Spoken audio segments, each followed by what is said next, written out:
Hello and welcome back to the Stronger Than Steel podcast. Today we have a special guest joining Austin and I today. It's a former guest of this podcast, Jacksonville Jaguars fan. His name is Josh Farnsworth. Josh, welcome back to the show. It's great to have you back. Hey, John. Thanks for having me on. I appreciate it. So, today we're going to be talking about Steelers and Jaguars Week 11 of the NFL season.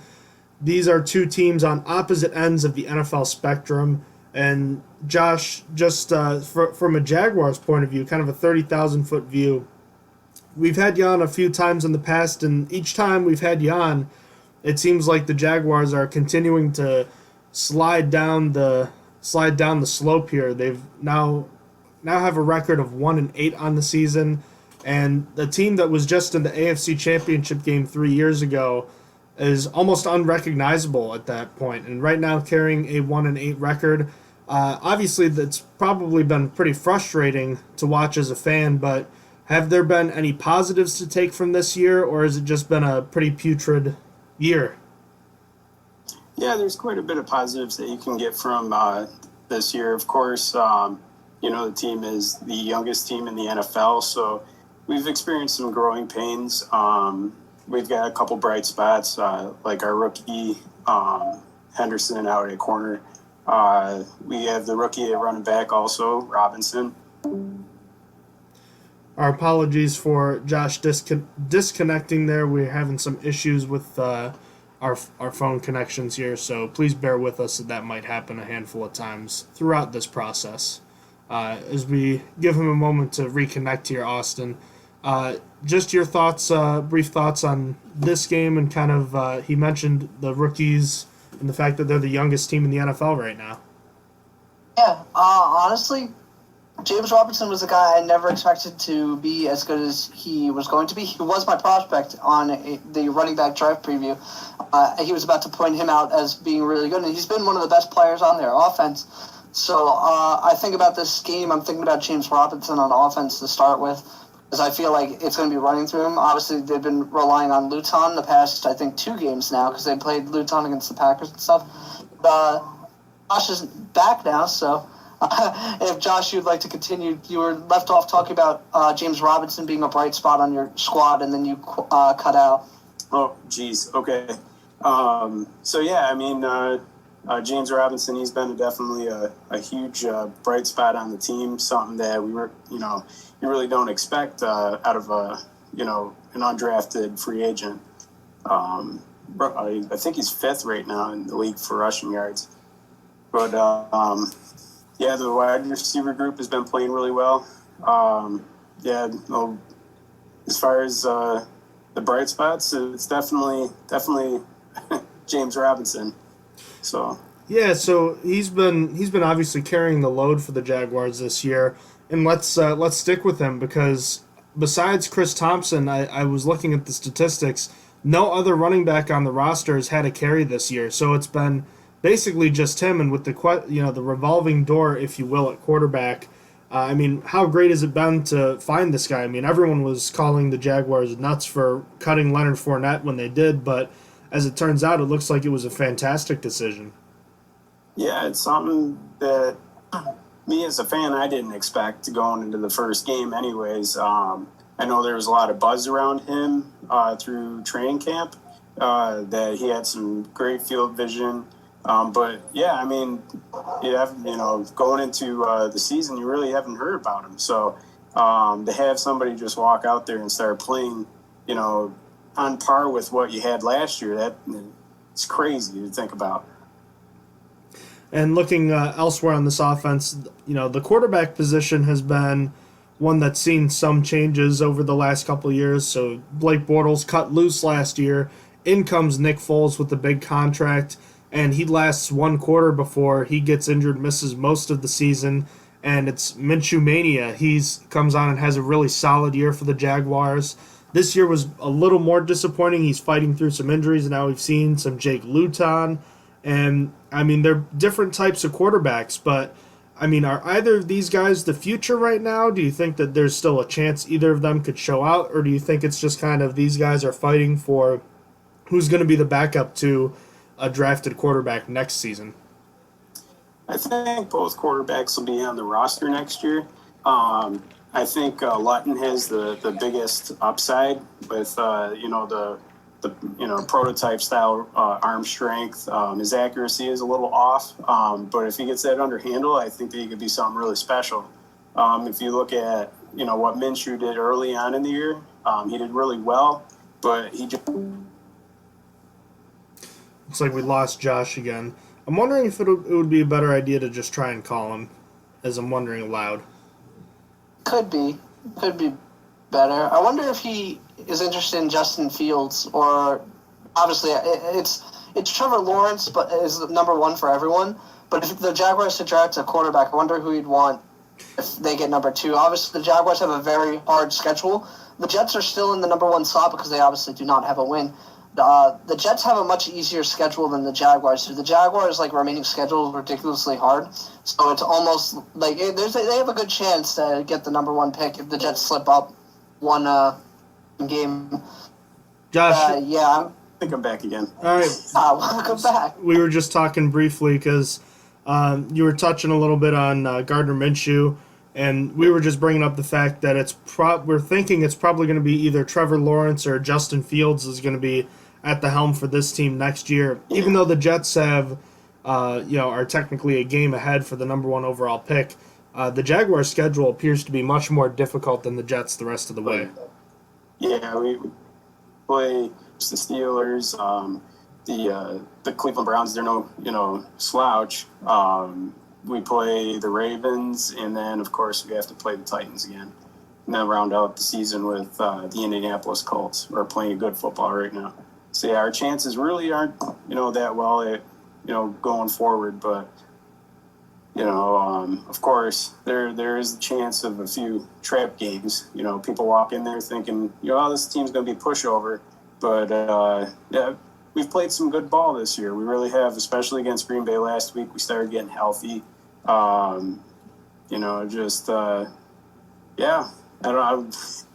don't think we'll wind up winning another game, but you never know. Yeah, and that's actually something Go ahead, Austin.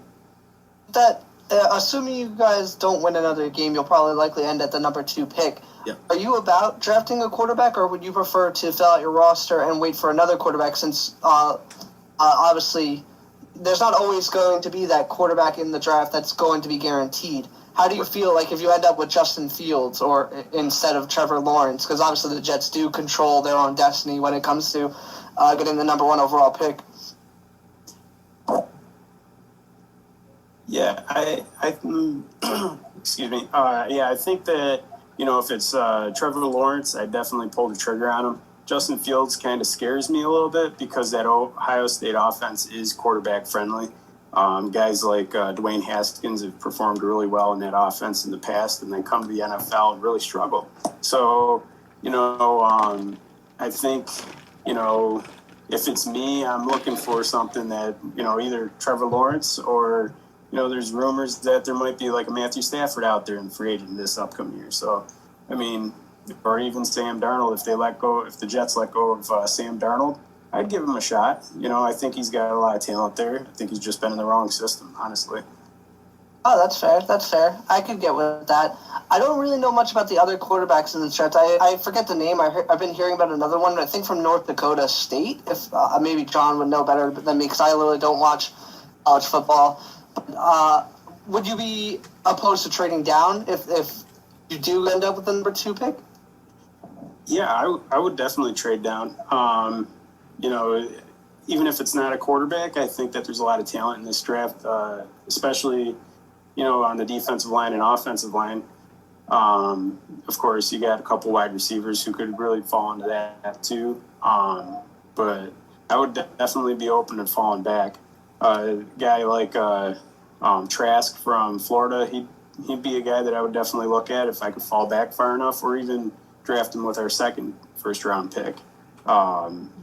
But a couple of the other guys I really don't know a whole lot about, especially the one from North Dakota State. But it's a long process, so there's time to figure all that stuff out. But there's options, right? So that's the big thing. So let's circle back to the Jaguars offense here, and Poor Josh cuts out again. I know, of course, he doesn't mean to, but there we go. He just got back in record time right there. But Yeah, no, right? you were right That on was it. fast. We appreciate that, and let's talk about some more of the weapons on offense, like the receiver position, which is actually kind of surprisingly deep. You've got obviously the young rookie Laviska Shenault, who we were talking about beforehand. He's not going to play in this game, but they still have several good weapons in DJ Chark, Chris Conley, Keenan Cole. Several guys, I think all four of them average over 12 yards a catch, something like that. So Yeah. when the Jaguars are throwing the ball, they're airing it out. They're going deep, and they've had a few successful plays this season, including one last week, if I'm not mistaken. Yeah, yeah. Past 2 weeks, we've had some pretty good play out of our wide receivers. I think this past week it was Keelan Cole that wound up with the big play. The week before it was DJ Chark. Chenault, he's definitely a piece in the offense that is extremely elusive. He's the type of guy that you can give it to him, and he pretty much makes guys miss. He's like a running back at a wide receiver position. Keelan Cole, he kind of reminds me of Keenan McCardle back in the day. Pretty much anything that's thrown within the vicinity of him, he pretty much catches. Chark, he's basically your Ferrari of the group. He's fast, can lay out for the ball. But yeah, I mean, they got a surplus of wide receivers, that's for sure.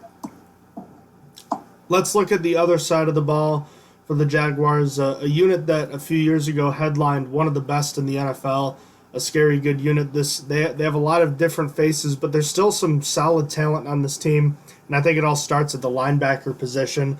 Miles Jack has been a revelation, one of the best linebackers in the NFL this season, and free agent acquisition Joe Schobert has had a really solid year at this point as well.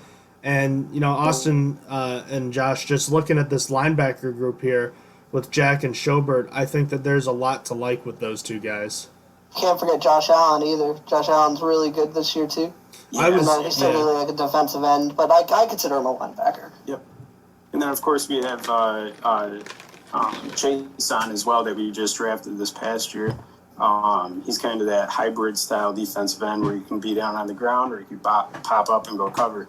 But the whole turnaround with Miles Jack from last year to this year has just been night and day. He's finally in his natural position on the outside. He really struggled on middle last year. Now we got a true middle linebacker with Schobert. Of course, you guys are pretty familiar with him, playing him twice a year. So yeah, he's the type of guy that kind of sits in the middle of the field and picks out when the runs come in, or fills the gap when the defensive line finds himself out of place. He's a reliable piece. And then, of course, you go to the other side. We lost Leon Jacobs early in the year, but Quincy Williams' younger brother out on the edge? He's really been playing really well too. So they got a good young group at linebacker. But I think that, as far as stars go, Miles Jack is definitely that guy. Jack has been fantastic, and obviously Steelers fans are familiar with Joe Schobert, the former Cleveland Brown. He had 2 interceptions of Mason Rudolph in the Thursday night game last season in Cleveland, so obviously there's a lot of talent there, and we touched a little bit on a moment ago those versatile edge rushers in Josh Allen and Kayvon Chason. The sack numbers for the Jaguars, not super high right now, but that doesn't mean they're not getting pressure at times. So when it comes to looking at this front that the Jaguars have, their defensive line is not necessarily the most intimidating unit comparatively to when they had guys like Calais Campbell and Marcel Darius, but a lot of new faces up there. But you did mention, Josh, the young versatile rushers like Chason and Josh Allen have been providing a spark, even if they're not getting the big sack numbers. Yeah, yep. And, Josh Allen, he's been out 3 weeks so far this year. He was finally back this past week against Green Bay. And, of course, he's got a clean slate going forward from there. But, yeah, I mean, he's been outstanding. Last week, was getting to, Rodgers quite a bit, just didn't, really get a chance to finish it out. But he's a big guy, especially for, that left side of the line. And then in the back end, there's been some struggles there. Obviously, there's a whole different back end there compared to the one we saw a few years ago. But there's a few players back there I like Josh Jones, the safety formerly of, I believe, the Green Bay Packers, if I'm not mistaken. Yeah, and the Dallas Cowboys. He's been relatively nice this year, but there's a lot of new faces. Sidney Jones, a prospect that I loved coming out of college, had the injury bug in Philadelphia. Seems like he's found a whole new life in Jacksonville, and I'm very happy for him. Yeah, he stepped in, and he really rejuvenated that defense on the backside. Hernan was doing an okay job out there, but when he stepped in there, he created turnovers. First game out there, he got a pick off of Deshaun Watson. His coverage skills are night and day compared to what we were having prior to that. Of course, we got the rookie as well, but unfortunately, he was just put on IR for a groin injury. So he's referring to Sidney Jones was. He's referring to C.J. Henderson. Okay. I was like, I'm pretty sure Sidney Jones is questionable for this game, and Henderson was put on IR. I didn't see Sidney Jones put on. Yeah, he was talking about C.J. Henderson, and Henderson was having a pretty good rookie season, if I'm not mistaken. You don't usually see rookie cornerbacks step in and play well like that right away. Yeah, he's played really well this year. It's just unfortunate. Yeah, he wound up with a groin injury. Now he's on, the IR. But for the most part, he was playing just a little bit under what Ramsey was, a couple of years back. So it was definitely a nice thing to see an actual first round pick come in and make an impact right away. So looking at the special teams really briefly, an experienced kicker in Josh Lambo, and you've got the punter Logan Cook, and you've got a couple. Unfortunately, Lambo's gone now for the year. He got put on IR twice. Yeah. Oh, really? Yeah, he got put on IR twice. He came back, kicked I think 2 games. Josh could correct me on that, and then got hurt again, and then they had to go on IR, which ends the season when you do it the second time. Yeah. Oh, my apologies. Who's the kicker now then? Oh, I'm sorry. What's that? Who's the kicker now then? That's not a good sign. I don't. Well, because I don't know. Because I was going off. Even had Hauschka at one point. So. Ooh. Well, see, that's not good because I was just checking the team's official website and their official depth chart, and all they have is Josh Lambo. So I'm glad you caught us there. Is it Jaguars and Pittsburgh Steelers legend Josh Scobie? Oh. I know they should bring him back. Oh God. Well, let's circle then to the punt and kick returning. The depth chart has D.D. Westbrook and Keenan Cole listed as the returners. Cole had a big punt return touchdown last week. That guy, he's not the most well-known receiver out there, but in terms of punt returning, anytime you can break one, those don't happen every year, so he's dangerous back there. Yeah, he's very dangerous out there. He's got that sneaky ability. He's not real, straight line fast, but his quickness is pretty much off the charts. Of course, Dede, he wound up on the IR as well. So I think the next guy in line is Claiborne. I think his name is. Getting deep on the roster now. Alrighty, well, real quickly, I just wanted to see if you could give us a little bit of insight into what you think the Jaguars are going to do on offense, looking at the Steelers' tough defensive front, and how the Jaguars might try to exploit that through, James Robinson and play action, or how do you think they're going to attack it? Yeah, I think you'll see a very similar offense to what was going on last week against Green Bay. Especially since Green Bay is known for throwing blitzes. They'll try to scheme things, do a lot of play action, get the linebackers moving out of place. They'll definitely be running the ball a lot. I know that. On the defensive side, I think they'll definitely try to put pressure on Big Ben. But I haven't heard a whole lot about the running game for you guys. But I'll tell you what, you guys' passing game has really been something else to watch. So I'm not sure. You haven't heard anything about our ground game because there hasn't been anything to be said. So Josh, Yeah. the last 3 games the Steelers have rushed for less than 50 yards in each of the last 3 games. That's the worst mark in team history. That's crazy. Yeah, it's not the tradition. It's bad. I mean, and Austin and I, I'm sure we'll touch on it later on in the podcast when we record it. But our ground game has just been non-existent, and for the Steelers, you're hoping you can get it on track now because, when you're 9-0, any criticism is really nitpicky, but at the same time, less than 50 yards rushing in 3 straight games is a problem.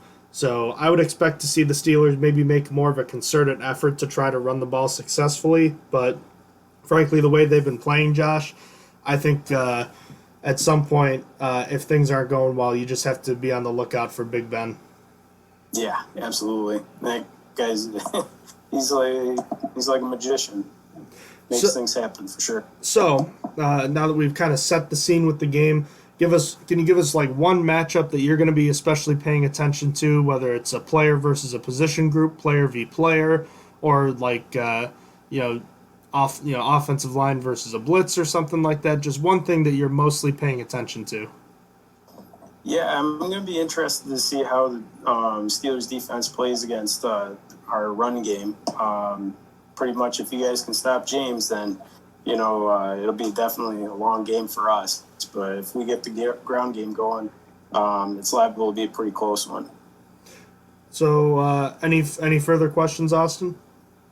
No, I think I'm good. All right. With that being said, Josh, the lay of the land has been set. I think we're ready to hear your final score prediction about this game. Pittsburgh is, I think, 10.5 point favorite rolling into this game, according to ESPN, most sports books. How do you see this one playing out, and what do you think the final score is going to be? Let me see. I'm going to go with a 28-14 Steelers. Alrighty then. So, Josh, just wanted to thank you so much for coming back on the show. I know it's been a couple years, and I know it's probably not as much fun to talk about your team when they're struggling at 1-8, but the good news is that they probably, the next time we talk and have you on the show, they're probably going to be doing a lot better, at least a little bit better. I mean, there's really, unless you're the Jets, there's nowhere to go but up. So, there's that. And yeah, absolutely. One can only hope. So, but who knows? Maybe at this point, the next couple of years, we'll be talking about Trevor Lawrence or Justin Fields with the Jaguars, and that's just not something I think I'll be ready to deal with. But all in good time. So in the meantime, Josh, thank you so much for joining the show again. It's always a pleasure to have you on, and certainly enjoy the game on Sunday. Absolutely, and thank you again for having me on. Thanks, man. Thanks for coming. Always, bud. Take care.